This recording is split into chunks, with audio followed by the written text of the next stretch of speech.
HAFIZ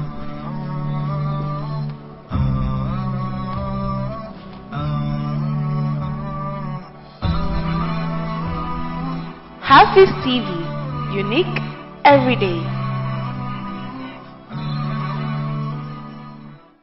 A yunkurin da kungiyar tallafawa al'umma Direct Aid Ghana ke yi na ganin cewa an taimakawa marasa galihu da marasa kuɗi na iya yin layya, ta kokarta inda ta taimakawa daukacin mabukata da naman shanu wanda yake zai taimaka masu ma su ga cewar wannan layyan an yi tare da su.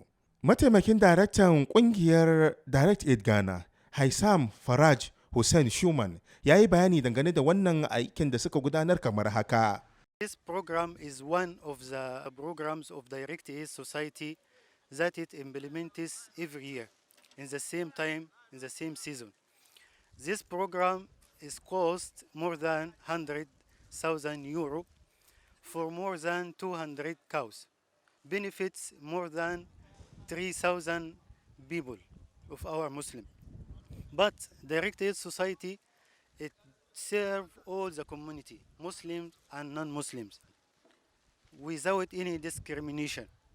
That is the Direct Aid Society goal. The Prophet Muhammad ﷺ said, the best work you want to done for all the people, you bring the joy and happiness to the people. So also Direct Aid Society wanted to bring the joy and the happiness to everyone. I want also thank everyone in our Direct Aid Society team, and also pray Allah to accept our ibadah. Sa'annan kuma ƙungiyar Direct Aid Ghana ta mika sa ga sarakuna da manya masu fada aji guda 120 domin su masu je su tallafa mutanensu. Daraktan kula da shirye-shirye da ma'aikata na ƙungiyar Direct Aid Ghana, Suleiman Adam, ya yi bayani dangane da wannan taro kamar haka. Direct Aid kamar yadda suka saba yin yau kuma an zo an kashe shanaye kusa da 70. Abin da ya sa muka kashe wanga shanaye ne domin mu raba ma jama'a al'umma wanda ba su da iko su kuma su yi layya. A cikin raba wannan Ghana nan Accra nan ga muna so mu raba at the close of the day mu raba kaman mutane getting to 1,000 Accra nan ga. Amma dai sauran regions kuma saboda muna da waransu centers kuma cikin sauran regions wurin kuma muna so mu yi kokari kamin waɗannan region kuma muka gama da na Accra mu samu kaman 3,000. So in all muna expect kaman mu raba kaman 3,000 the whole Ghana. Bayan wannan ba nama kada muke raba, mun raba shanaye gabanin mu zo mu raba nama yau. To shanaye da muka raba ya kusa 120. Wannan mun yi shi ne ranar Thursday.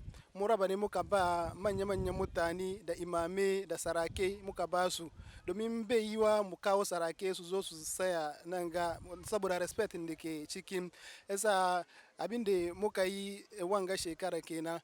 Kudin da muka bata kan wanga program ya ke 100,000 euros, bi mana abin da ke kusa da 1 million Ghana cedis muke bata.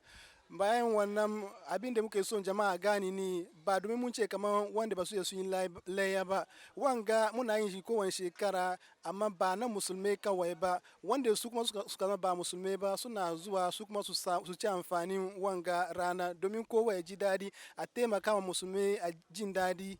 Kuma abin da muke son jama'a kuma gani kamar wanga kungiyar Direct Aid Society ba kungiyar musulmai ba ne, muna yin yawancin aikin da muke yin da musulmai da wanda ba musulmai ba duka suna cin amfani, cewa kamar ginawan rijiyoyi musulmai da ba musulmai suna cin amfani ciki, cewa ginawan sukurai, ba da scholarship, kuma kamar yadda za mu raba wanga kuma da raba abincin watan Ramadan iftarat, wannan duka muna yi ni da wanda suka musulmai da wanda ba musulmai duka domin kowa ya samu jin daɗi saboda Eman Direct Aid Society ni Help Society. Ƙungiyar Direct Aid Ghana har yanzu dai tana ci gaba da tallafawa musulmi da waɗanda ba musulmi ba, musamman ma ɓangarori daban-daban kama daga ilimi, kiwon lafiya, gina rijiyoyin burtsatse, gina makarantayya da masallatayya da dai sauransu. Wasu da suka samu wannan tallafin ba su sun ɓoye jin daɗinsu ba inda suke masu cewa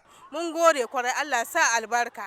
Abun da suke bida kuma Allah ya kara musu, Allah ya bayyana musu komi dukan da suke bida gidan duniya duka. Muna gode ma kungiyar Direct Aid.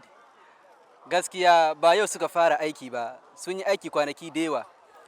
Kuma Allah muke rukan musu, mu ba mu biya su, Ubangijin Allah zai biya su. Jama'a, mu riga muke sai nan ga dewa cikin mu hada abokana duka, su suka duba mutum muna kanana har zuwa lokacin ga. Yasa suna taimako sosai, banda kan sallan gama akwai lokaci suna su taimaka ma bawa wajen zuwa school. Kana son ka je university ne ko wani abu ne, don mu an ga mu victims ne. Yasa kun iya ku dogara kansu.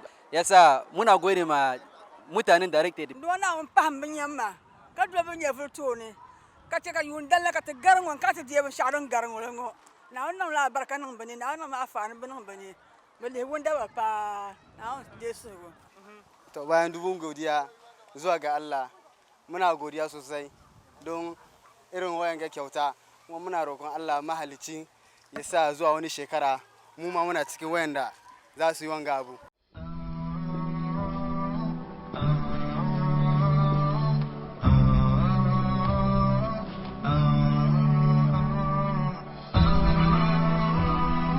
HAFIZ TV, unique every day.